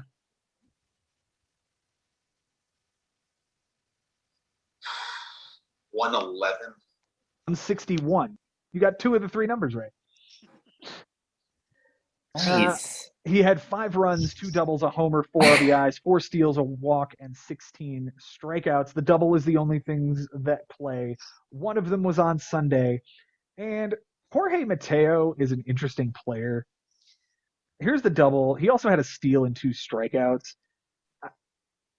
Sanchez was 0 for 5 in center field with 2 strikeouts, so that's the play. What is the change as far as stats? It would untie doubles and give him 1 extra one. So it would be 12-9. Only 1 move this week for Mike Sherman. He dropped Tony Santillan for Bryce Elder. His key players this week will start with the MVP, Francisco Lindor, 355 average, 364 on base, 3 runs, 2 doubles, a homer, 5 RBIs, a steal, a walk, and 6 strikeouts. The Cy Young, okay. Is Madison Bumgarner a thing?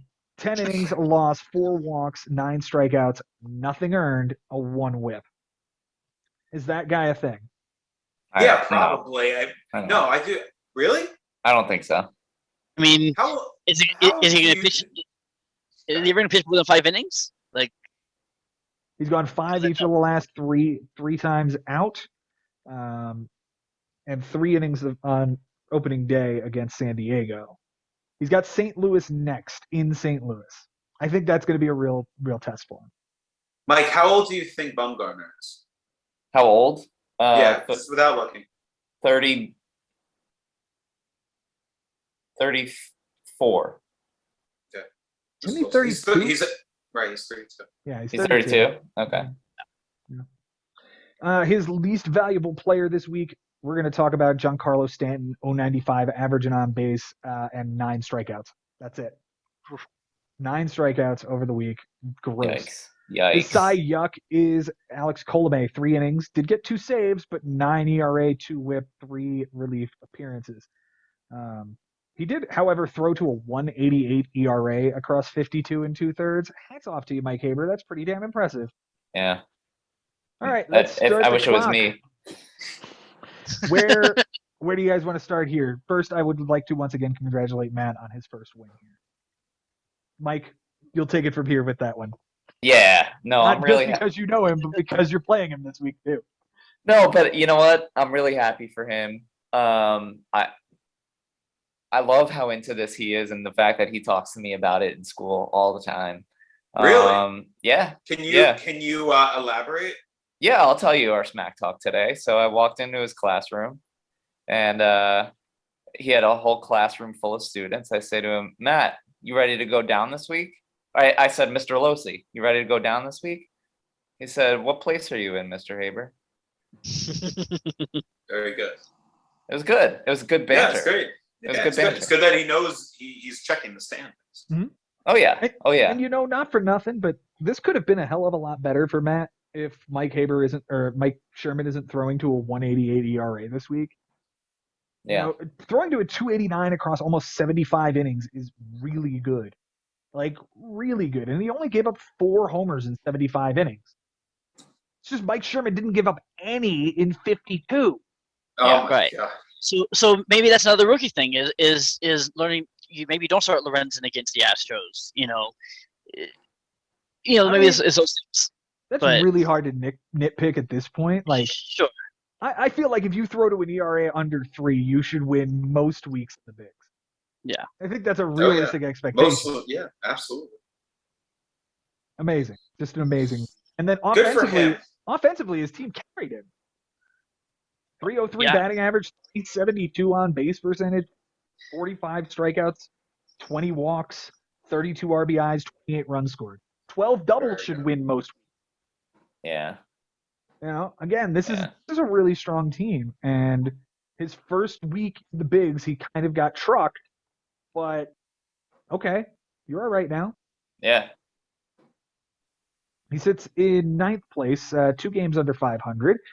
For Mike Sherman, he's now 14 games under 500, 17 and a half back of first place in 15. Benji, you know him. How's he feeling? I think he feels fine. He knows it's early, and he's prepared for a long season. So, again, he's not going to be very active on the trade market unless someone comes to him. Mm-hmm. So, if there are things that you are attracted to, I would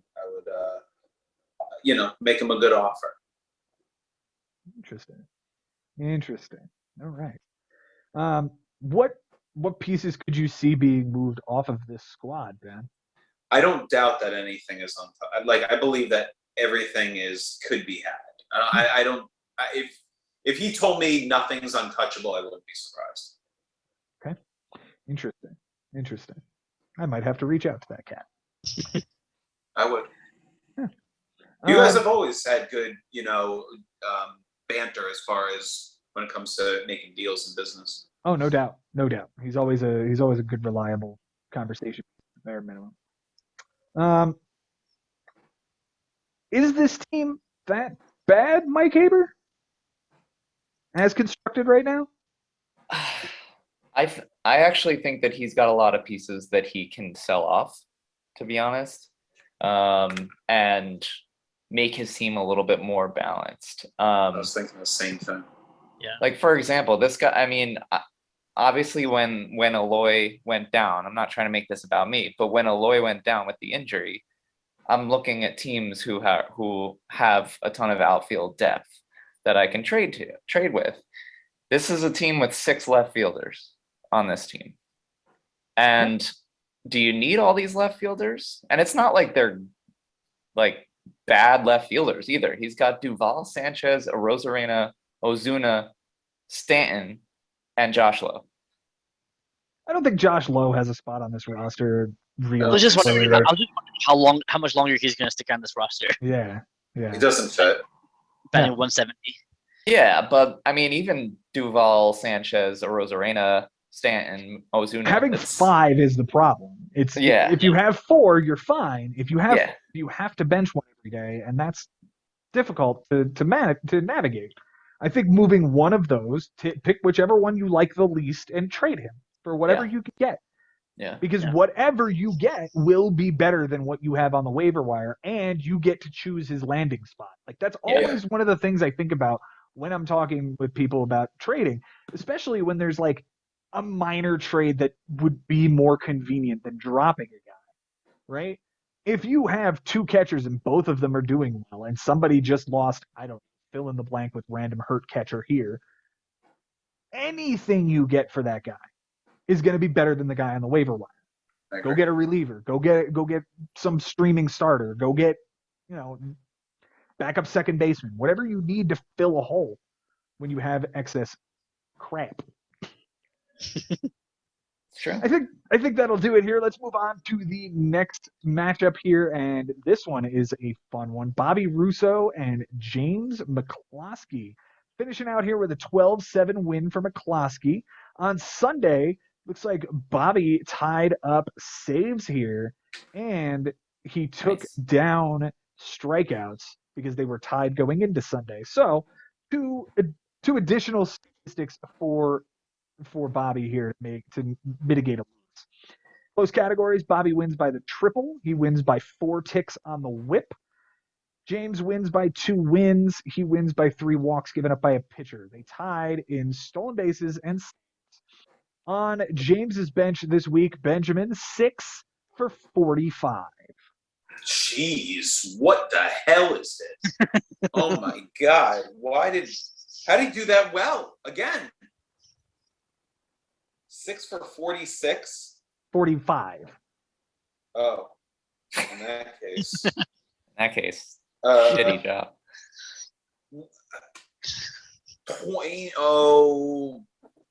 53.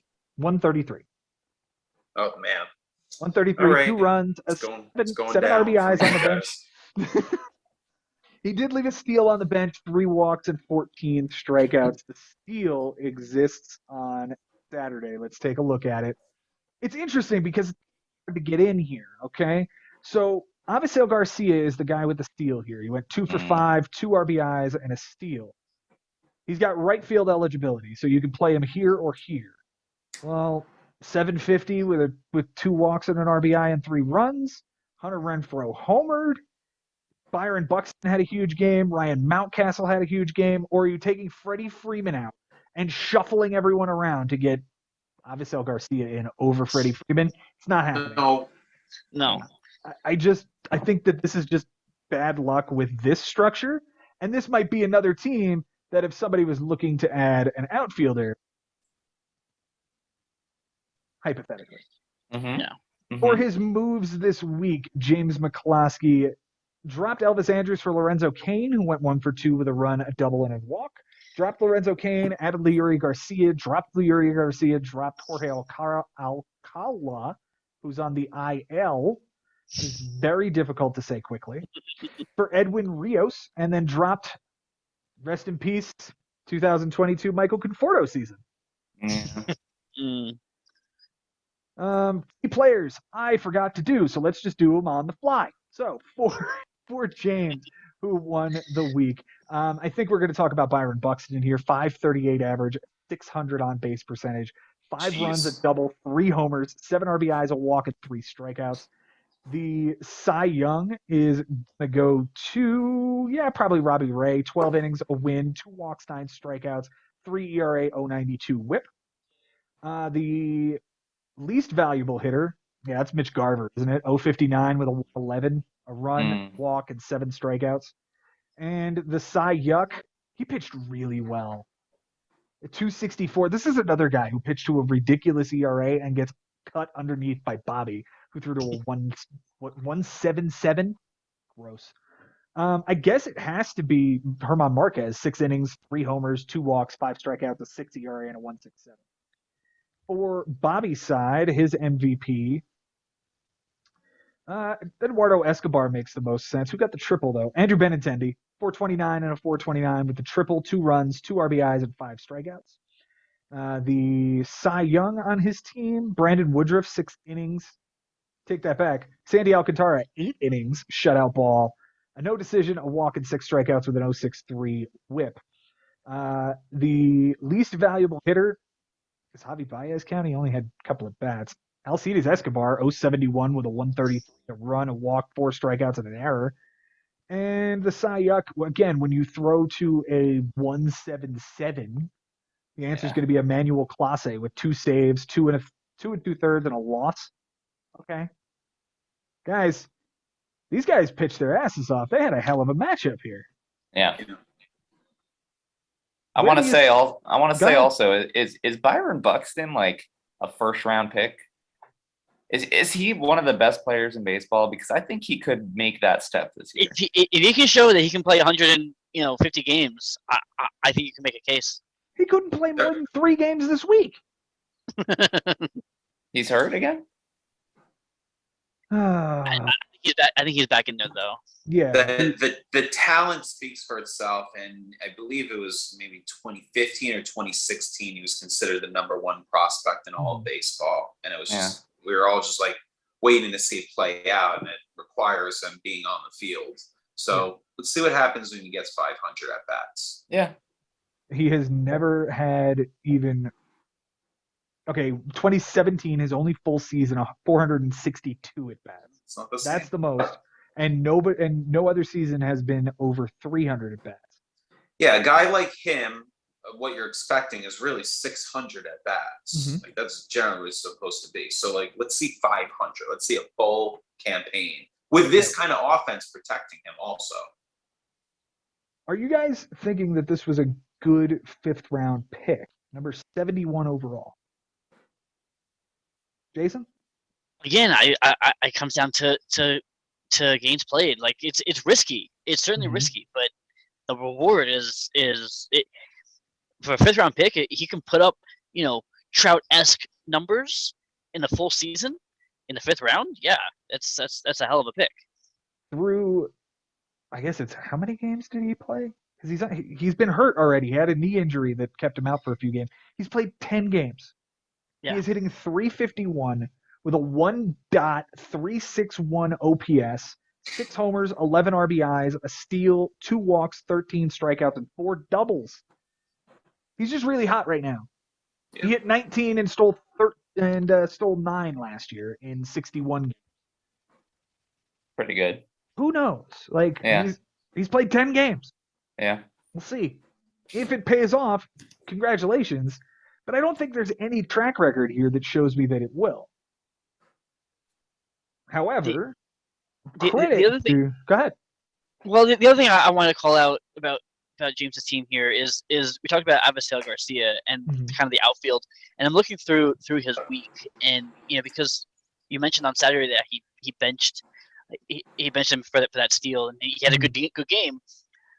I'm looking through the rest of the week. He was terrible the rest of the week. Okay. He started him for the majority of the week and came to Saturday and went, you know what, I'm going to bench him. And he goes off and has a big game. So this is the kind of the juggling act that, we all have to deal with. And I just found it interesting that, he's got that outfield kind of logjam, and it just kind of backfired a little bit with Garcia. He had 2 guys hit over 500 this week in Buxton and Robbie Grossman. Robbie Grossman had a .632 on-base percentage. That's gross, man. Someone was going to say it, yeah. I was waiting for it. We've seen Mccloskey do things like this before with a really strong offense. 14 homers and 42 RBIs this week is nasty. Ben, do you believe that this guy could be a playoff team again? It's a great question. Yes, short answer is yes. I believe that he can. I want to see what happens when the thing is, like, I feel like, and maybe I'm wrong because you guys follow the matchup more closely, but those guys kind of helped him out, that he didn't have to do a ton of management.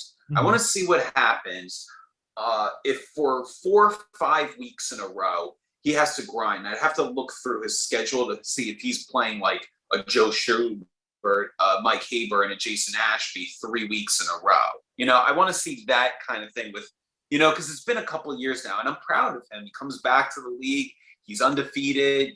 We tied in our first week, and now he beats a great manager in Bobby. So he's always drafted well, makes amazing trades. We know this. I want to see what he's going to do as a day-to-day fantasy owner and manager, and then I'll be able to make a better perception of it. You asked about his schedule. Ben, what's the most important part of the schedule? The last 5 weeks, probably. Okay, the last 5 weeks he has Bobby, Jason, Josh Haber, Matt Losey, and in the final week, this guy. That'll say it. I mean, that'll tell the tale right there. So we'll see. And the week before this 5-week starts, he has you. Okay. There you go. As for Bobby, I mean, kind of disappointing start to the season for Bobby, if we're honest here. 2 games under 500. Did get a nice win last week, but this is, kind of what we see from Bobby. He wins, he loses, he wins, he loses, he wins, he loses, and he mitigates right around 500 to eventually get to a push toward the playoffs. Does he do it this year, Mike Haber? Every year is the year I say that this is going to be the year for him. It really is, but he's that good of a manager that I'm going to say it again. I do think this is the year for him. I remember saying it last week. Like, he believes in the powerhouse offenses, and that's what he builds his team around. I think he's pretty well balanced this year. I mean, look at his pitching the first few weeks here. It's really impressive. And this is a guy who I think in the past, if I had to pick one manager who drafts similar to me, it would be Bobby. Given that he puts an emphasis on the offense, and given that he,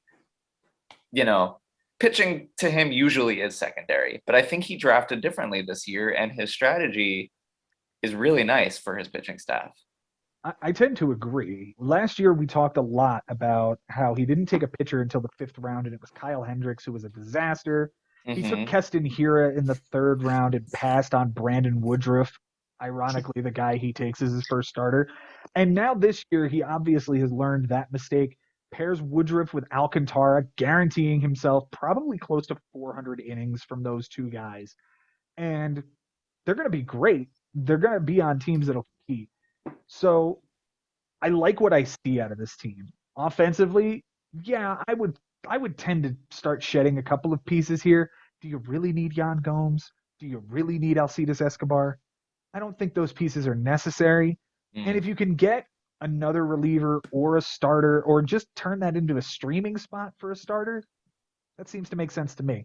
Yeah. Ben, what do you think this year for Bobby? I'm expecting him, similar to last year, to just be in the hunt the whole time. There's going to be that string of weeks where he's just mashing opponents and just winning with his offense. I believe that.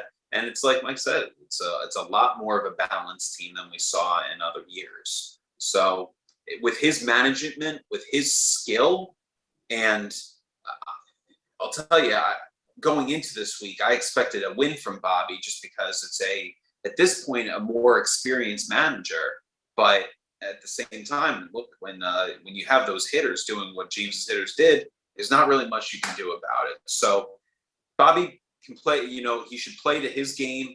He knows that every opponent's a little different, and he's smart in knowing that, like, maybe when he plays a guy like Matt Lucy, to be prepared for a rookie, and maybe that's foolish for me to say. And Matt says, "Are you kidding me? I'm better than just a rookie." So look, Bobby's an amazing manager. We just got to see what he does week to week, because, man, if it's like last year and it's another heartbreaker, I don't know how he comes back in 2023 just with that same kind of drive. I hope it's still there, but shit, if I dealt with some of the heartache that he's gotten, that is that the timer? It wasn't, but it can be. It should be. Bobby's going to compete, and I amazing. think we're all in agreement on that. Yeah. All right, let's move on to the final matchup here and get things finished off with Jimmy Dunlap putting a spanking on Ari Nisman, 15-4. We were concerned about Jimmy after week 1 when he got stomped. You turn around and you stomp somebody back and you put yourself 4 games over 500 immediately. Good job. On Sunday, Jimmy did tie up the stolen base category, which Ari did have, so it went from 15-5 to 15-4. Close categories this week. Jimmy wins by 4 runs. He wins by 2 doubles, 5 strikeouts by a hitter, which, again, as stated, that one flipped on Sunday too, huh, Jason? Yeah. Uh-huh. Okay. All right. 4 walks by a pitcher. Ari wins by the triple. They had 5 combined triples in this matchup. That's insane. 2 1/3 innings and the 2 wins. They tied in the stolen bases and saves with nada. For Jimmy on his bench this week, Ben, 5 for 34. A little bit easier. 163. 147. Still in the ballpark. 2 runs, a double, 2 RBIs, 5 walks, 5 strikeouts. None of it played. The moves are Chasen Shreve for Mike. You're raising your hand. Yeah. Are you meaning to share this doc, or you want to share the matchup? I guess I should probably share the matchup. Good job, buddy. Good Hey, hand catch me raise. on that. That's good. That's good. All right, the moves this week. Chasen Shreve gets dropped for Ryan or vice versa. Ryan Stanek gets dropped for Chasen Shreve. Diego Castillo, the infielder, not the reliever, gets dropped for Tyler Wade. Tyler Naquin for Steven Wilson. Aaron Ashby for Trevor Steffen. Chasen Shreve for Rafael Montero. Aaron Bummer for Will Crow. Trevor Steffen for Chris Ellis, who faced 5 batters and left with an injury. Aaron Bummer for Josh Naylor, Trey Mancini for Evan Phillips, and Trey Mancini went 2 for 4 with a 3-run homer that day. Oh. And finally dropped Marco Gonzalez. His key players this week, most valuable player, we're going to talk about Anthony Rizzo, 304 average, 385 on base, 5 runs, 2 doubles, 2 homers, 4 RBIs, 2 steals, 3 walks, and 3 strikeouts. His Cy Young is Eric Lauer. What? Wow.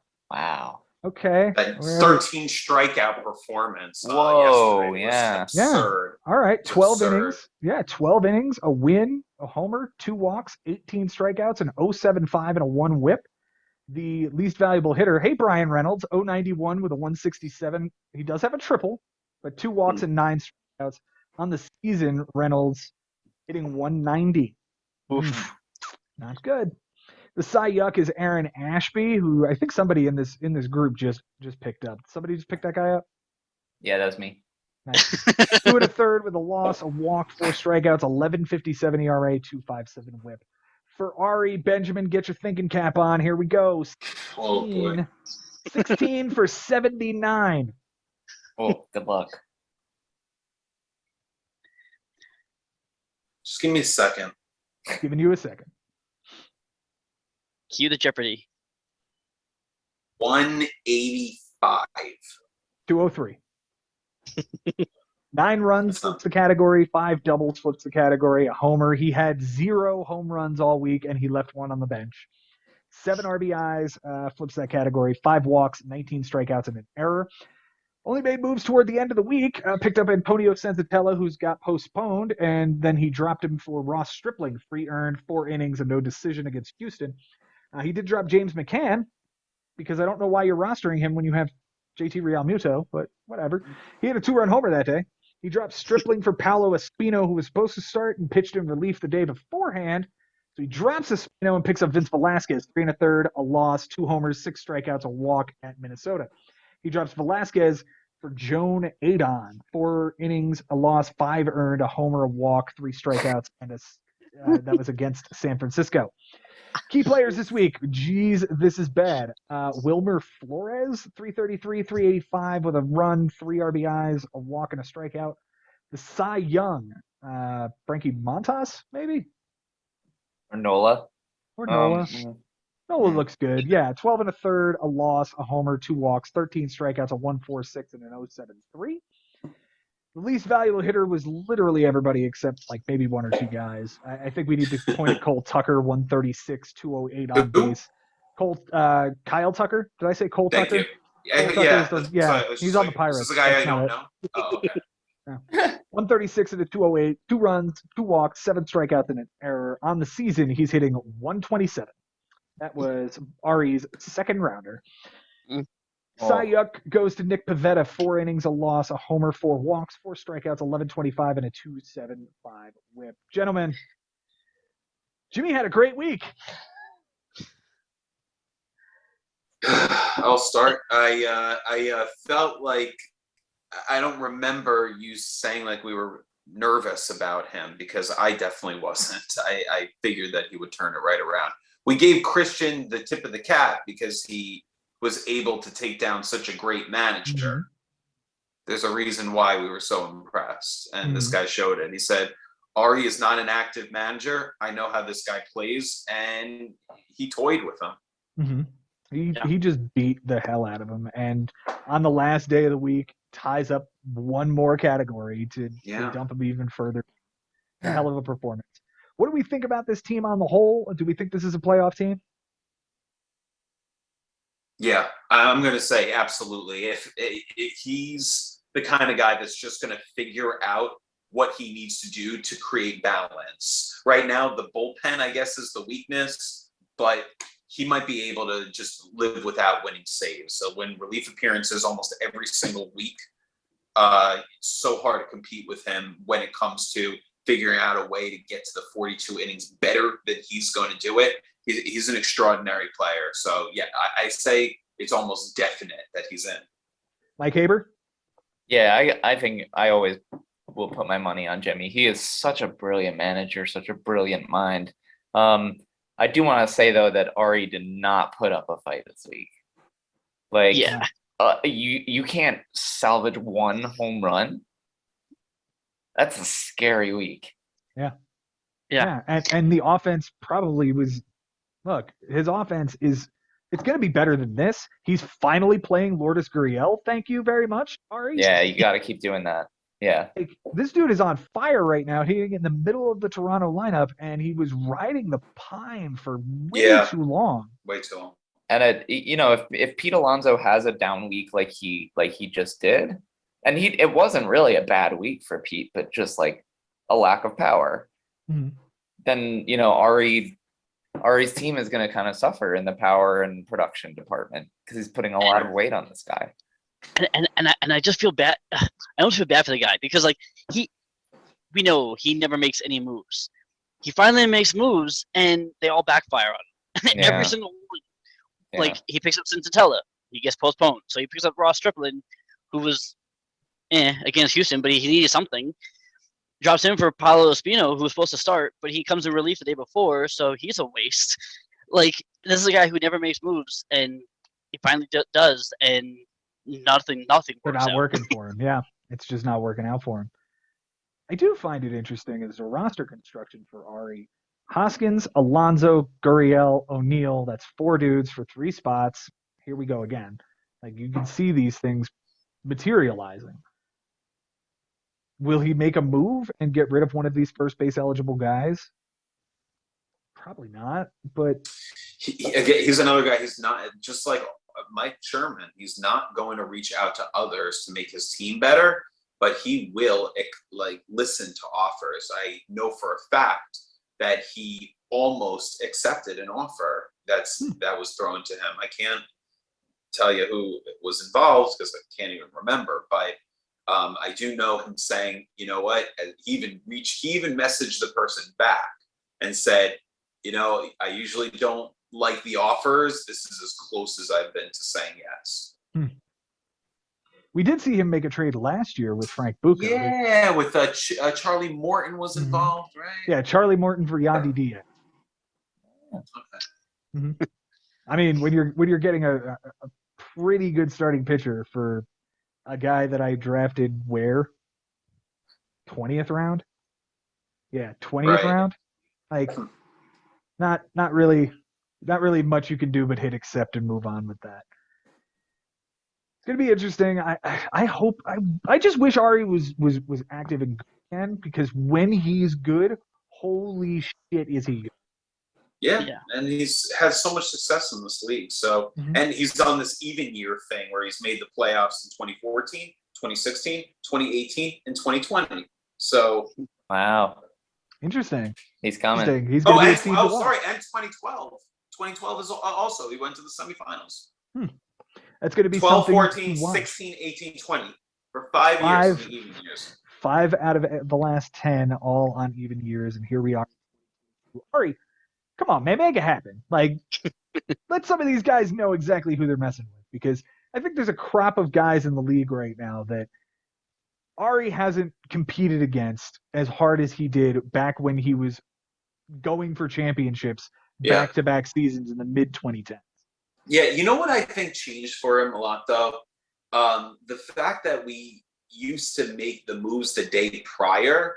I think once we were all starting to make moves the day of is when guys like him and guys like Mike Sherman had a harder time. Even Uncle Barry had a hard time keeping up with guys that are just going to be on top of their smartphones all the time and making moves like, oh, there's a rain apple of this guy. You know what I mean? It's different than when you had to just make a guess on what you think is going to happen the day after, and that's when you make your ads. So I think that's just a theory, you know? Well, makes sense. It's something to watch this year, especially with Ari making the playoffs in even years. That does at least create a storyline here for him. I really, really want to see him succeed. He's playing Frank this week, whom he beat twice last year, so maybe he gets right here. I don't know. This is a different Frank, though. Yeah. It is that time of the week, gentlemen. It is time for managers of the week. We shall begin with you, Ben. Ben, who is your number 3 manager of the week? It was going to be Jimmy, but I think after this whole discussion that we've had on how little he had to do technically, like compared to what he usually has to do if someone's kind of playing to his level. So I'm going to go with Frank as my number 3. I was very impressed with what he did, his patience, his roster construction through the week. I just love everything that he did. So he's my 3rd place guy. All right, Frank Bucco getting 1 point from Ben Nissman. Mike Haber, who's your number 3 this week? There's a lot of great choices here. This is tough. But I think what I'm going to do is I'm going to go with you, Joe, for my number 3 manager of the week. Taking down Brian Lebo, with a triple up, basically. Very impressive, and especially a manager who we were all afraid of going into this season, Brian Lebo. So you destroyed him.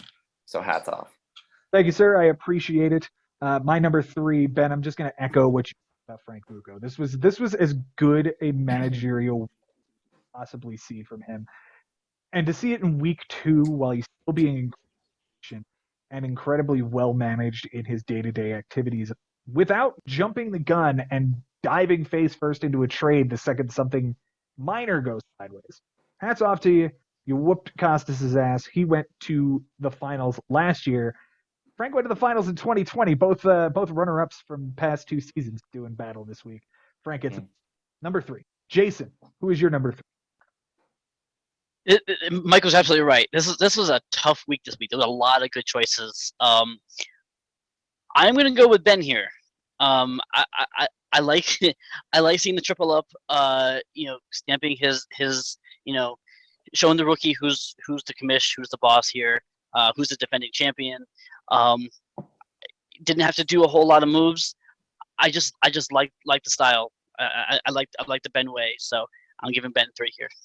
The Ben Nisman way gets him a number 2. Ben, you got 2 points now, and let's talk about your number 2, not your poop. Who is your number 2 manager of the week? Certainly. Got Jason out the nose. Still giggling at that. Yeah, we're all in our 30s, and it's okay. And still appreciating poop jokes, fart jokes, poop jokes. Well, they never get old. Like till we're old and gray. Yeah. That being said, Joseph Schubert.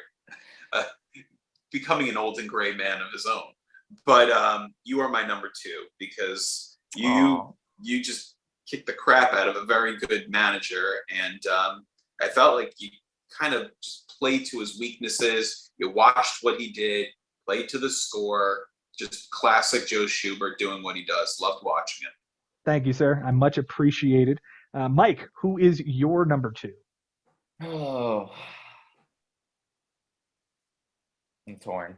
All right, I'm gonna give it to Ben over here. Show him some love with the triple up. Over a man who had a lot of momentum and confidence going into this week, and Ben cut his legs out from under him. So congratulations, Ben. Thank you very much. What a great week for Ben, and that is why he is also my number 2 manager of the week. Congratulations, Ben. Thank Loving that. And you're up to 5 points just in this week. That'll jump you right into the contention. Jason. Joe, before you move on to Jason, can you tell me why you picked me as your number 2? Oh, dude, it was this was one of the I didn't actually hear Mike's explanation of it either, but okay. I'll rehash the triple it up. for The you. triple up is huge, right? Anytime you can triple up an opponent, let alone one who is probably coming into this week with a ton of confidence as a rookie who got his first win last week, and we were singing his praises last week on this show. You kind of just came along and said, "Yeah, that was a good first week. Welcome to the bigs." And that's what I think sometimes these rookies need to have. And it comes from the reigning champion. It's exactly what you needed. It's exactly what, top notch. good storyline. Did you want me to say more good things about you? Or Yeah. Okay, No, please. If we have the time. Oh, you do? You do want it? Yes, please. Okay. So you are the best manager I've ever met in my entire no. Okay, all right. No. I do want to say though, you are the master of playing to your opponent. You really are. And that is exactly what you did this week. You know you didn't have to, like, I usually watch you and your relief appearance ads, like you adding for relief appearances. You know you didn't, this week you didn't have to spend the ads on that. So you spent them where you needed to. You didn't overdo it. You saved some for Sunday night so that you could add after the bell. I thought your strategy was awesome, spot on. You inched to the minimum like you usually do. You killed it. Thank you very much. Plus, we're taking pity on you because you had to drop Carlos Santana this week. Donaldson. Oh, please. Jason, who's number 2 for you? This is so tough. Let me tell you, this is so tough because I have at least 4 guys for 3 spots. Yeah. Someone's not going to make it. No, someone's not going to make it. But after watching this matchup all week long, Joe, it's got to be you. Doing what you did to Brian Lebo. What you did on Sunday, just the Spencer Howard train was just like incredible. So yeah, I gotta go with you. All right. I appreciate that so very much. That gives me 5 points after this week. Ben, we're right there with each other. Ben, who's the manager of the week? And I get the feeling like we're all going to have the same guy. Yeah, it's when you take down your little brother and let him know who Big Brother is. And to be honest, I can't even remember the last time Big Brother beat Little Brother one-on-one in the bigs. So to do it is one thing. If it was 11-9, we still might put him in first place.